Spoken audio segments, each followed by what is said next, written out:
효능감을 높여버리면 자신감이 향상돼가지고 나는 이제 무엇이든 할 수 있는 사람이 돼요.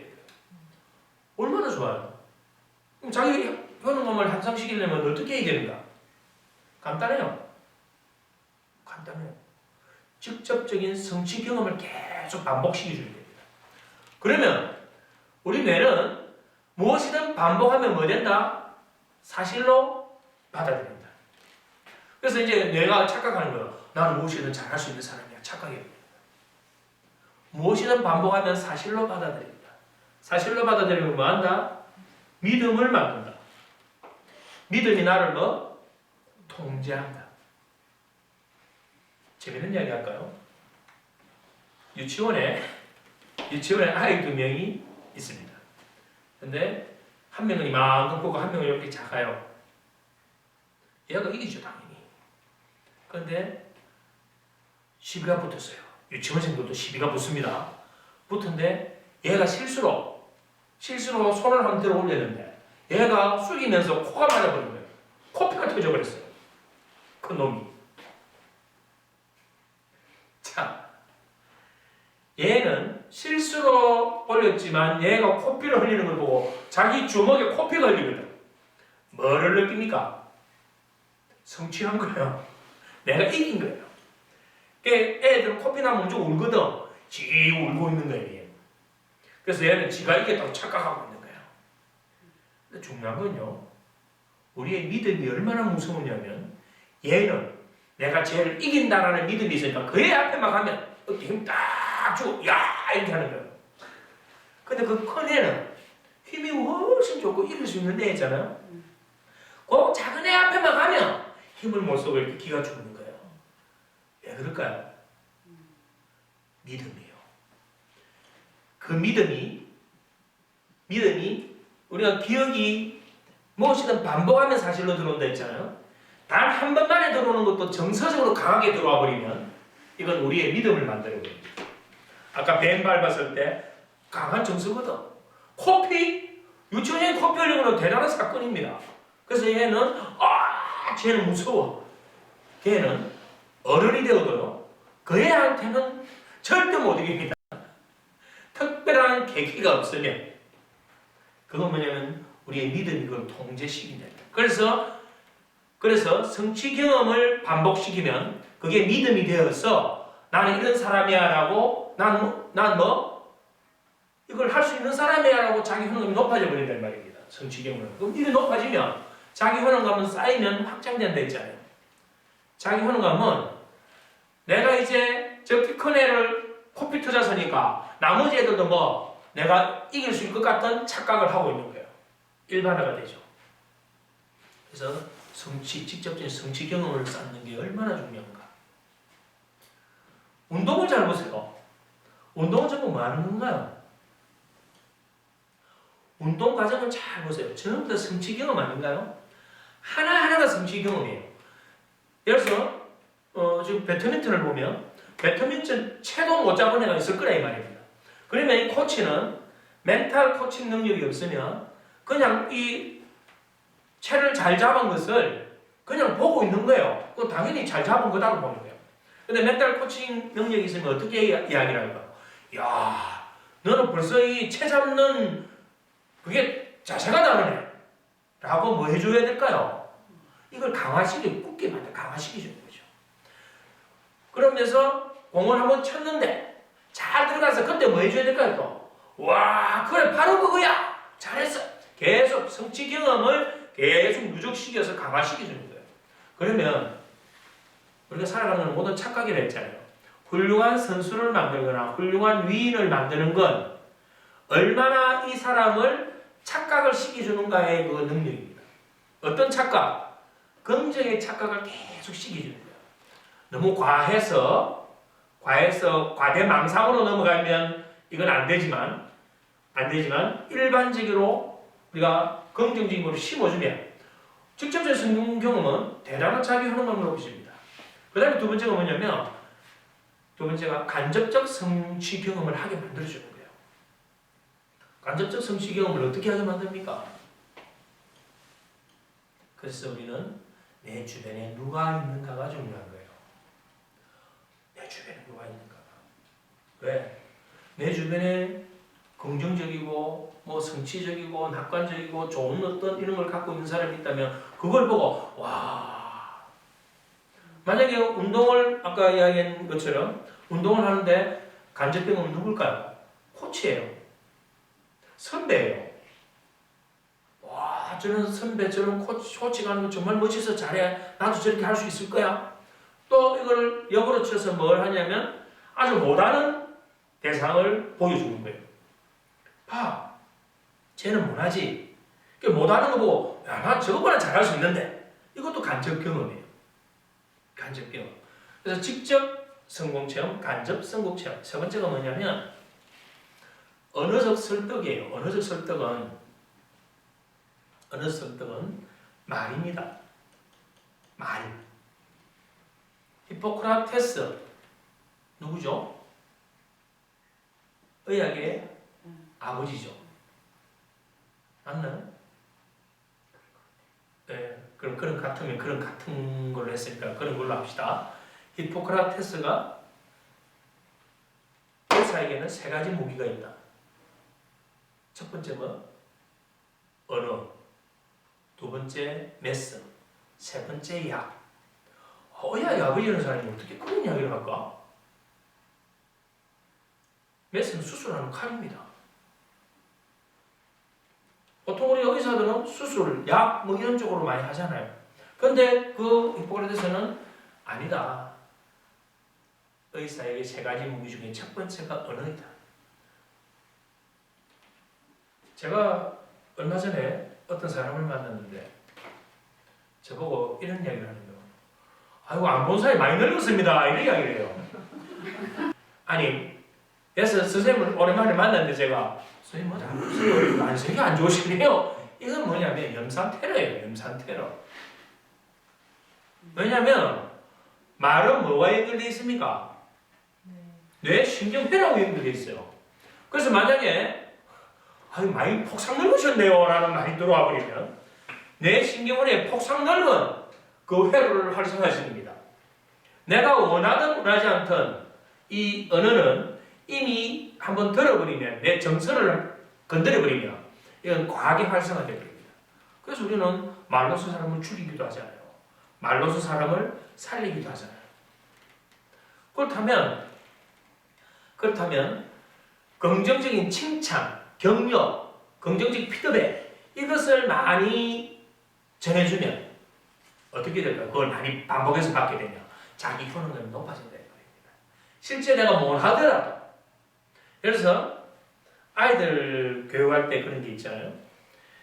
얘가 요만큼 해야 되는데 요만큼밖에 못해요.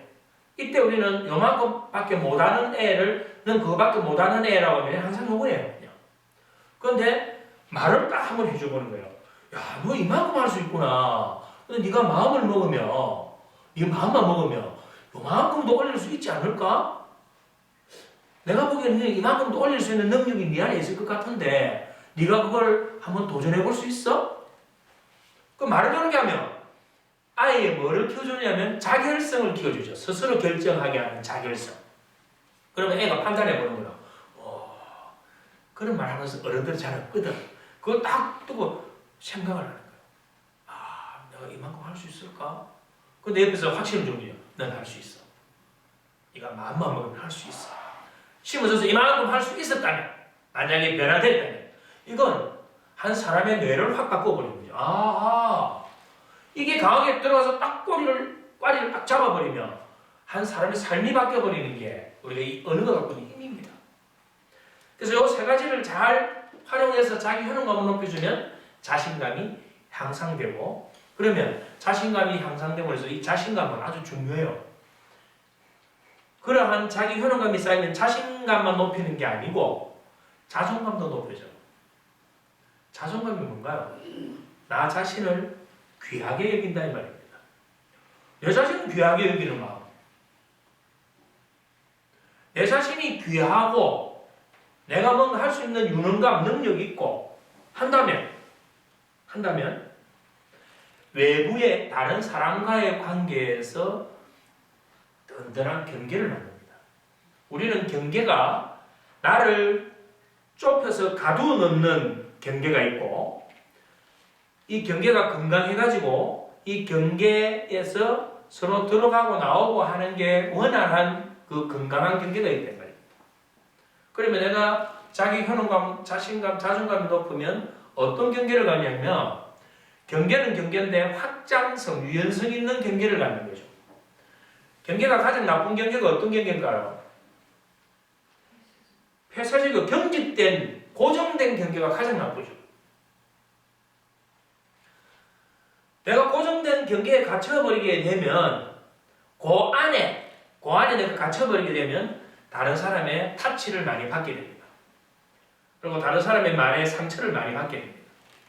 근데 내가 유연한 경계를 갖게 되면 그거는 이거야, 저거는 저거야, 내 안에서 걸러낼 수 있고 얼마든지 그런 부분 나를 지킬 수 있는 거죠. 자, 그래서 자존감이 낮으면 어떤 현상이 일어나는가 한번 볼까요? 자존감이 낮으면. 그래서 아까처럼 아유, 오랜만에 뵙고 폭삭 늙으셨네요 라는 말을 들었습니다.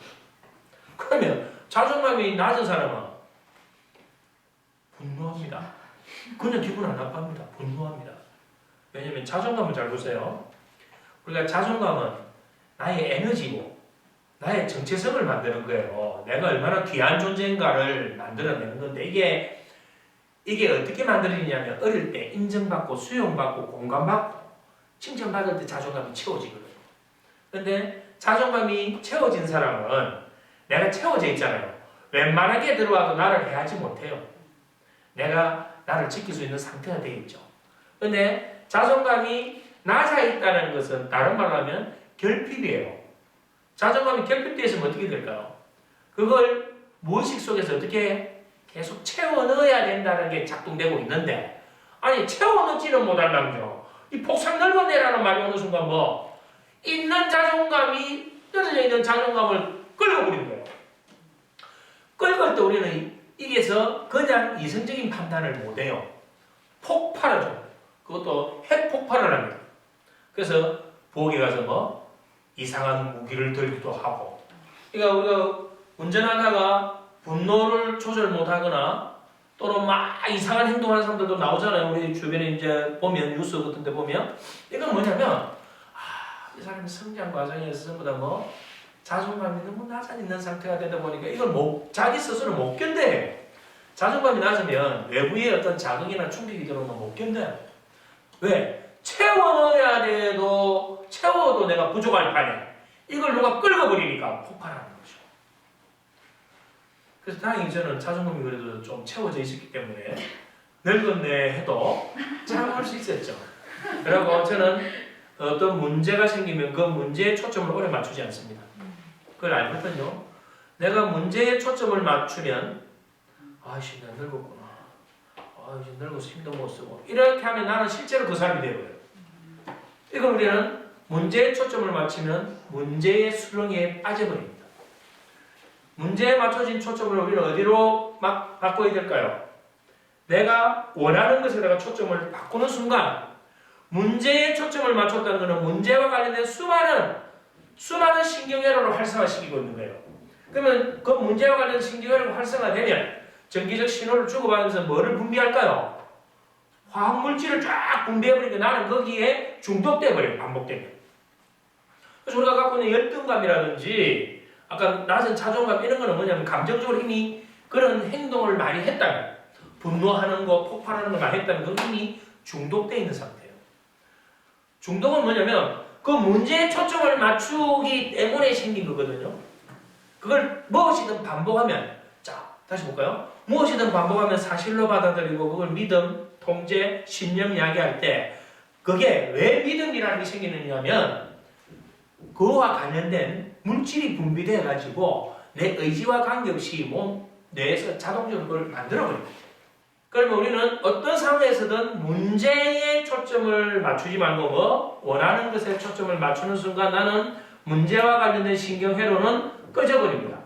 원하는 것과 관련된 신경회로가 활성화되어서 그와 관련된 물질이 분비되고 나는 원하는 내 상태로 만들어버린 거예요. 그래서 그 대표적인 게 올림픽에서 그 펜싱의 박상영 선수가 기적을 만들었잖아요. 마지막 그 3회전이었죠. 마지막 회에서 라운드에서 자기가 14대 0으로 지고 있었습니다. 14대 10으로 4점 차로 졌다는 건 마지막 그에서는 끝난 거잖아요. 경기가. 그런데도 이 선수는 그 휴식 시간에 뭐라고 했습니까? 박상현 선수가 할 수 있다 계속 그걸 해요. 근데 그 경기장에서만 그래 해가지고 효과가 안 나타나죠. 평소에 뭘 해놨을까요, 이 선수는? 평소에 이걸 반복해 놓은 거예요. 할 수 있다 이걸 딱 만드는 게 이게 왜 중요하냐면 내가 14대 0으로 14대 10으로 지고 있구나는 문제에 초점을 맞춘 거예요. 그러면 나는 14대 10으로 지고 있는 그 문제에 맞춰진 초점에 신경회로와 물질이 분비된 다운된 내 몸 상태로 마지막 시합을 하는 거예요. 내가 할 수 있다 해서 나는 어떤 상태를 만들어 버렸나요?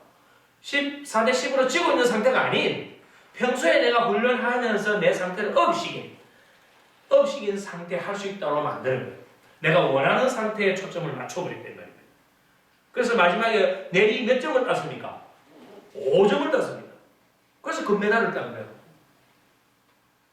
제가 스포츠의 사례를 들어왔지만 우리의 삶 속에서도 이러한 기적을 만드는 게 가능하지 않을까요? 우리는 대부분 뭐냐면 문제에다 대부분 초점을 많이 맞춰놓죠. 문제에다가 난 이것을 이래서 안 되고 나는 이거 때문에 힘들고 이것 때문에 내를 묶어놓고 계속 안 좋은 거 그리고 저 사람 때문에 내가 힘들어 저게 문제가 안 풀려서 내가 스트레스 받아 계속 문제에다 맞춥니다. 이걸 맞추는 이유가 있어요. 왜냐하면 인간의 뇌는 생존을 우선으로 합니다. 어떤 경우도 생존을 우선으로 해요. 그래서 우리 인간의 뇌는 본능적으로 부정적인 정보에 우선 반응합니다. 내가 부정적인 부분을 생각을 하고 말을 하고 그와 관련된 반응을 많이 한다는 것은 내 생존에 그만큼 더 유리하다는 거죠. 안 그럴까요? 내가 부정적인 부분을 못 갖고 있으면 나는 생존에서 위험해집니다. 인간이 진화 과정을 쭉 보면 원시 시대에는 인간이 힘이 없었다 이 말이에요. 맹수들보다. 그래서 숲속에서 무슨 뽀샥 소리 나면 이게 곰인가? 호랑인가? 빨리 경계하면서 그걸 분석해야 돼요.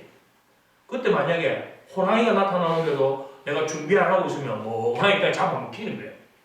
그런데 우리는 지금 21세기에 살아가면서도 우리 몸속의 유전자는 장기 유전 형질이 우리에게 들어있거든요. 그래서 이것이 우리를 부정에 더 민감하게 만들어 놓은 거예요. 그래서 우리는 부정에 더 민감하다 보니까 이 부정을 이미 세상이 바뀌었는데도 너무 과하게 많이 쓰고 있는 거예요. 부정을.